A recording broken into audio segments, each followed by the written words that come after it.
Joining us now, the ranking member of House Oversight is Congressman James Comer and Congressman Rick Crawford from House Intelligence. Great to have you both on, and happy Easter and happy Passover to everyone out there. Okay, Congressman Comer, your take on the breaking news out of the White House. Now it's saying yes to oil drilling on federal land. Why the 180? Well, they figured out that the only way to decrease the price of gasoline at the pump is to increase production. So they're doing a complete 180.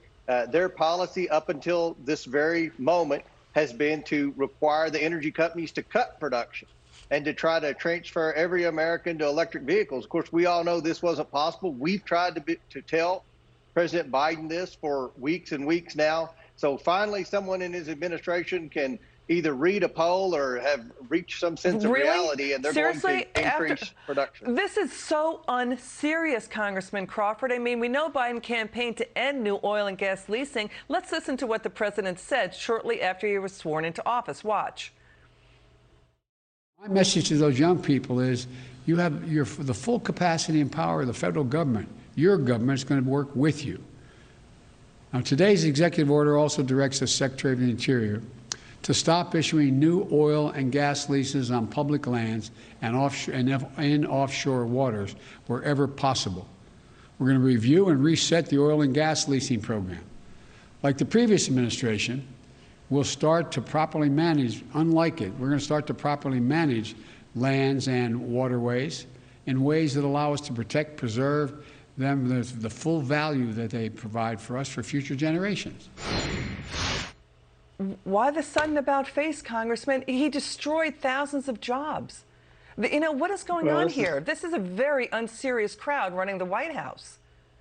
Well, the devil's in the details. This is not a serious proposal, and it's done for political purposes because he's raised the royalty rate, number one, by 6.25%. That's basically code for tax. So he's taxing at a higher rate than has historically been the case. So he's doing that, and that's going to be passed on to the consumer. The other thing is that he's protracted the permitting process. Okay, you can open these leases up for sale, but the permitting process is going to take so long that it'll have very little, if any, impact in the price at the pump. And even when they are able to resume flow, you're going to see gas prices go even higher. I think this is almost contraindicated. And it's really done to placate both sides. And you can't have everybody happy. You cannot have ideologues running policy. You can't. When lives are at stake, families are their livelihoods are at stake. Let's move on to this. We've got to move on. The hysteria is continuing on Elon Musk's attempt to buy Twitter. Axios reporting former Clinton Labor Secretary Robert Reich, Congressman Comer, he put out a headline, then changed it. His original column going after Musk said, they took out these words: Musk has long advocated a libertarian vision of an uncontrolled internet. That's also the dream of every dictator and demagogue and strongman. Really? Guess what? Twitter already lets on China's Xi, Ayatollah Khomeini, Al-Qaeda, and ISIS tweeting. Are they libertarians? I mean, who knew? What is going on here with the meltdown on the far left and the media over this? The left is scared to death of Elon Musk. The perfect fix to Twitter is a private sector solution. And Elon Musk is the perfect person to come along. When I heard that he had acquired 9%, I was just tickled to death because he can fix the company.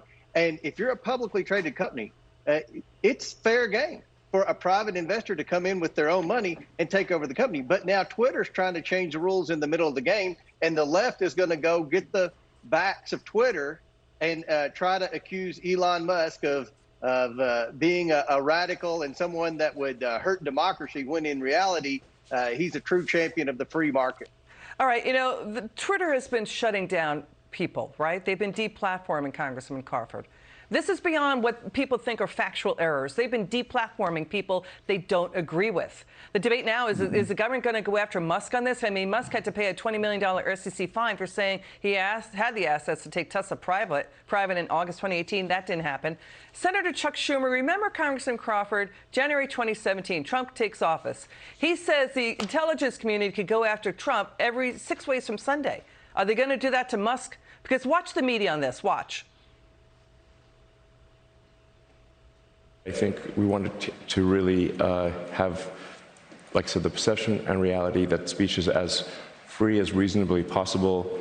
And a good sign as to whether there is free speech is someone you don't like allowed to say something you don't like. And if that is the case, then we have free speech. Okay, that was Musk on that. I'm sorry. We're going to roll in a media montage in just a second. Your reaction? Well, look, they're afraid to death of Elon Musk because he is allowing, or he's espousing, a view that threatens their stranglehold on this media platform. And it's not just Twitter; it's every social media platform, and it's about 90% of legacy media that's out there that is controlled basically by about 20 individuals, and they feel this is an absolute threat to their stranglehold on control of speech. Yeah. Now let's listen to the media on this. Watch the hysteria.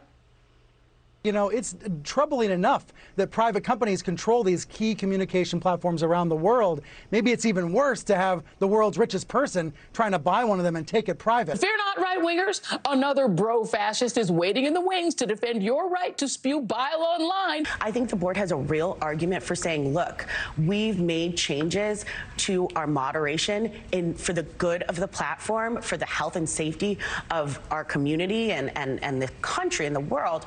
And this guy is trying to set us back. That's not good for shareholders. It's not good for the stock. It's definitely not good for the country. Really? So they're all okay with ISIS tweeting and Al-Qaeda tweeting and Ayatollah Khamenei tweeting about the destruction of America, about killing people, sending out marching orders to their troops to go after innocent civilians. I mean, MSNBC's Joy Reid has never been banned, not even when her old homophobic tweets came about. I mean, she claimed she'd been hacked by, I guess, time-traveling trolls, and then she demanded an FBI probe. Into what?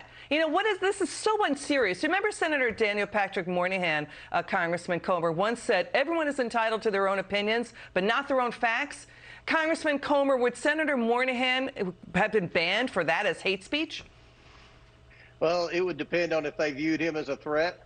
But, you know, look, if the Twitter board of directors had tried to change the rules in the middle of the game to prevent George Soros or a liberal from acquiring control of Twitter, the left would have been outraged. If they had tried to ban any type of liberal, any type of minority, they would have been outraged. But Elon Musk is a conservative white man, so the left is going to be outraged, and they do not want him to take over Twitter and make it a free speech platform. Congressman Comer and Congressman Crawford, we'll get back to you on the last word next time, Congressman Crawford.